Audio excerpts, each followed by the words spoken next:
was wondering about your mama. Did she get that? 안녕하십니까. 2019학년도 자 6월 학력평가 한국사 해설을 담당할 박세훈입니다. 자, 우리 고등학교 1학년 여러분들 시험 보느라 수고 많으셨고 매우 반갑습니다. 저는 일단은 최근에 학교 시험 3주 완성 고등학교 1학년, 2학년 내신 한국사 시험을 대상으로 해가지고 이론 강의를 진행을 했고요. 또 그에 맞춰가지고 예상 모의고사까지, 그래서 도합 거의 한 40강에 이르는 한국사 강의를 진행을 했었습니다. 그리고 하면서 여러분들의 또 많은 사랑을 또 받았었는데요. 그걸 바탕으로 오늘도 이렇게 20문제 해설을 담당하게 되었습니다. 영광이고요. 자, 이번 시간은요, 일단은 총평입니다. 문제가 대체적으로 어땠는지, 그 다음에 여러분들이 아무래도 이제 고등학교 시작한 지 이제 뭐 한 학기도 아직 채 안 됐는데 앞으로 한국사 공부, 고등학교 한국사 공부 넓게 보면 이제 수능까지도 고려를 해야겠죠. 자, 그때 방향을 조금 더 제시를 해드리는 그런 지금 코너가 되겠습니다. 아시겠죠? 자, 그럼 첫 번째 제가 여러분들한테 드리고 싶은 말씀 보여드리도록 하겠습니다. 우린 지금 어디에? 바로 이거예요. 여러분들이 역사 공부를 할 때 한국사뿐만이 아니라 역사 선택 과목이죠. 여러분들 뭐 세계사나 동아시아사나 항상 이 시기적인 감각이 있어야 됩니다. 내가 어떤 파트를 지금 강의를 듣고 있는달지 아니면 어떤 파트 문제를 풀고 있을 때 내가 지금 여기구나, 여기에 해당되는 내용이 출제가 됐구나, 요게 잘 들어오는 것이 1순위입니다. 내신 시험도 마찬가지고요. 자, 그래서 이게 전범인데요. 이게 전범위를 쌤이 좀 디테일하게 쪼개놓은 건데, 제가 이론 강의를 할 적에 이랬어요. 항상 강의 시작할 때 진도가 나갈 때마다 여기를 색칠을 하나씩 해나갔습니다. 그래서 뭔가 그 성취감을 느꼈습니다. 마지막 강의 때 여기까지 이렇게 보라색으로 색칠이 된 부분인데, 이번 6월 여러분 학력평가에서는 출제 범위가 전범위가 아니었습니다. 자, 그래서 어디까지 출제가 됐냐면 고려까지 이렇게 출제가 되었고요. 여러분들이 그러니까 문제를 풀 때 적어도 이렇게 돼 있어야 된다는 얘기입니다. 이거 신석기네. 신석기 문제네. 이거 뭐 부여, 뭐 고구려 옥저동에 여러 나라 시대에서 나왔네.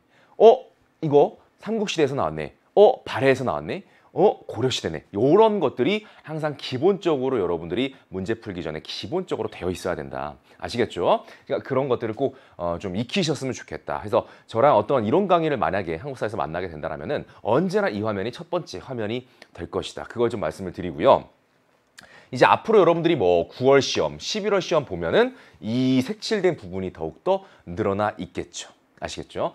자, 다음 단원별 출제 비중, 이번 시험 출제 비중을 한번 보게 되면은요, 우리가 대단원을 이렇게 6개로 나눌 수가 있습니다. 대단원을 6개로 나눌 수가 있겠고, 그 다음에 또 어떤 구분이 좀 있겠냐면, 우리가 역사를 우리가 아주 크게 두 덩어리로만 나누면요, 우리가 전근대사 하고요, 그 다음에 근현대사,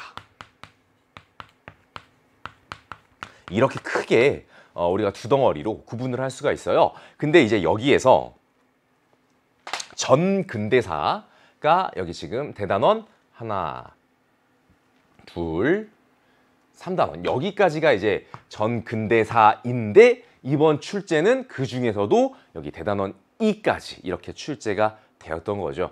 단순하게 말하면 고려까지 이렇게 말할 수가 있겠고, 조금 더 디테일하게 말하면 아까 앞에서 나왔던 것처럼 선사시대, 그 다음에 고조선과 여러 나라, 삼국시대와 통일신라와 발해와 고려까지 이렇게 출제가 되었다. 이렇게 보시면 돼요.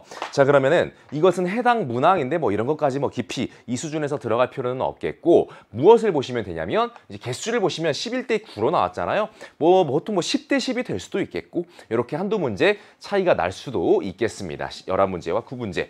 그러면은 우리가 이제 어떤 것도 좀 염두에 볼 수가 있냐면, 자, 여러분들이 비록 지금 고등학교 1학년, 뭐 고등학교 새내기지만 여러분들이 뭐 고등학교 1학년하고 끝날 거 아니잖아요. 그리고 언제나 목표는 수능을 잘 보는 거 아니겠습니까?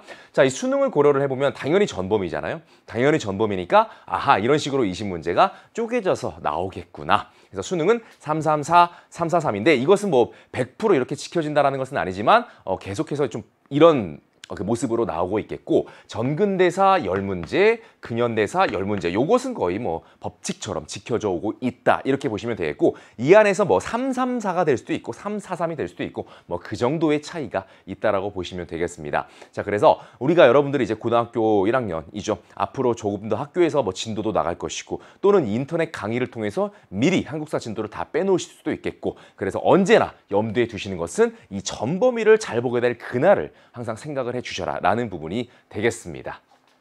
다음 여러분들이 이제 다음 시험이 이제 9월 모의고사죠. 9월 시험을 보게 될 때는 범위가 어떻게 됩니까? 범위가 이렇게 됩니다. 그때도 전범위는 아니에요. 그래서 9월 시험을 보시게 되면 여기까지니까 아하 뭐 767 또는 뭐 776 요 정도 생각을 해주시면 되겠지요.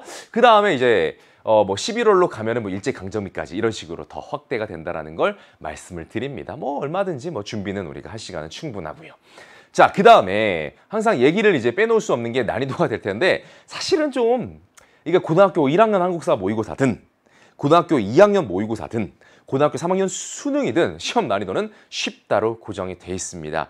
이 쉽다라는 것은 뭐 그냥 쉬워요. 달리 드릴 말씀이 없는 게 정책적인 부분입니다. 우리 학생들 한국사는 절대평가로서 뭐 누구나 어느 정도 기본적인 소양을 갖춘다라면은 쉽게 풀 수 있는 문제로 나오는 게 정책적인 부분입니다. 아시겠죠? 그렇기 때문에 쉽게 출제가 될 텐데 이것도 하나만 그래도 말씀을 드리자면 공부 안 한 친구는 못 풀죠. 아무리 쉬워도 공부는 한 상태에서 그러니까 성실하게 준비를 한 번만이라도 제대로 해주셨다면 아주 쉽게 풀리는 것이 한국사가 될 것이다. 풀고 쉬는 힐링 시간이 될 겁니다, 아마. 그러나 수능보다 좁은 범위다. 자, 이것은 무엇을 말씀드리는 겁니다. 무엇을 말씀드리는 겁니까? 여러분 고3이 아니라 지금 고1이고 그쵸? 고1이고 고2 올라가시게 될 텐데 그때는 전 범위로 지금 나오는 게 아니었잖아. 그래서 수능보다 좀 좁은 범위이기 때문에 조금 더 이제 다양한 내용들이 출제가 될 겁니다. 이미 여러분들이 보셨기 때문에 알 거예요. 그래서 조금 더 디테일한 대비가 필요한 것은 사실이고요. 디테일한 대비가 필요한 건 사실이고 그렇기 때문에 이런 모의고사가 출제됐을 때 항상 다음 내신 시험에서 선생님들이 그 모의고사 문항을 많이 인용을 하시죠. 맞죠? 그거 응용해서 시험 내신에도 많이 내시잖아. 그러니까 내신에서는 오히려 더 참고하기가 용이한 그런 시험이 된다는 것이죠. 수능은 너무 쉬운데 여기 같은 경우는 그래도 좁은 범위에서 여러 문제가 나왔기 때문에 내신으로 참고할 만한 문제들도 꽤 있다. 이렇게 보시면 되는 겁니다. 의의를 그렇게 찾았고요.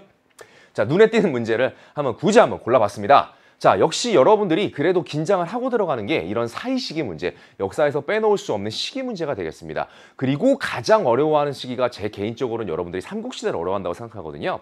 삼국시대는 왕이 너무 많아서, 그쵸? 자, 그래서 이 한국시대 왕들과 시기적인 감각까지 요구가 된 그런 문제이기 때문에 이런 것들은 좀 눈에 띄었다. 공부가 된 친구들만이 풀 수 있었겠다. 이런 생각이 들고요. 자, 그 다음에 이제 17번으로 가면 역시 시기 문제도 그 시기 문제를 아주 그냥 노골적으로 보여주는 단순 연표 문제가 되겠습니다. 역시 이런 것들도 공부가 된 친구들만이 그래도 풀 수 있겠다라는 것이죠. 그러니까 공부를 하긴 해야 돼. 공부를 했다라면은 정말 누구나 쉽게 풀 수 있지만 그 공부를 안 하는 친구들도 생각보다 많습니다. 만만하게 보고. 그러면 절대 안 된다라는 거고요. 자, 그 다음에 19번 가면은 요것은 이제 왜 눈에 띄는 문제로 쌤이 선정을 했냐면은 제도사고 선지에서 지금 나오지 않았고 우리가 어차피 조금 있다가 문제 풀면서 답이 나올 텐데 그 답으로 나온 개념이 수조권이었어요. 수조권이란 단어가 나왔는데 역시 이것도 마찬가지로 수조권이란 단어 자체를 강의를 듣거나 수업을 듣거나 공부를 여러분들이 하지 않았으면 전혀 손도 못 대는 그런 특수한 개념이죠. 그러니까 이것들은 공부를 해줬어야만 되는 그런 문제들을 특별히 제가 이제 선정을 했고 선생님 이 세 문제 말고는 공부 안 해도 되나요? 그건 절대 아니다. 그냥 눈에 띄는 문제를 단지 골라온 것뿐입니다. 자, 그러면 앞으로의 공부 방향을 좀 제시를 한번 해드린다면 당연히 뭐 열심히 하면 되는데 자, 학교 수업을 제가 이제 염두를 항상 해둡니다. 왜냐? 여러분들이 이 모의평가 이거 하나만 보고 끝날 것이 아니라 고1, 고2 뭐 고3까지도 내신이 얼마나 중요합니까? 요즘 시대에. 그쵸? 이 내신이 너무 중요하기 때문에 항상 학교 수업을 열심히 좀 들어주셔야 됩니다. 학교 수업을 열심히 들어주시면서 인강으로 보충이 된다라면 뭐 더 할 나위가 없다라고 보시면 될 것 같아요. 좀 노골적으로 한번 단적으로 과감하게 말씀을 드리면 학교 수업 충실하면서 수많은 인강이 쏟아져 나와 있는데 이 지금 역사 인강계에도 그냥 자기 마음에 드는 강의 하나만 들어도 될 것 같아. 그 강의가 한 뭐 20강 전후 되는 걸로만으로도 충분하다 이런 생각이 들고요. 제 것은 28강짜리 아주 디테일한 강의가 하나 들어가 있습니다. 자, 밀도 있게 그래도 공부는 한번 해주시고요.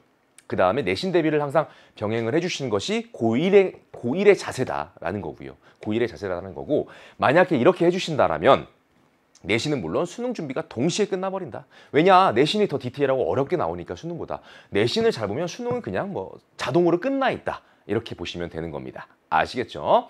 자, 이 끝난 게 시점이 언제가 되느냐? 만약에 여러분들이 이 지금 고등학교 1학년이고 저와 이렇게 지금 해설 강의로 만났고 제 말을 듣고 이렇게 밀도 있게 한번 내가 여름방학 때 한번 해볼까? 해서 끝냈다. 그러면 여러분들이 이 수능 준비 끝나는 게 고3이 아니라 고1 여름방학 때 이미 끝나는 거다라는 말씀. 나중에 그냥 까먹지 않을 정도로 한 번씩만 기출문제 풀면은 수능 준비가 끝나버립니다. 고1 때요.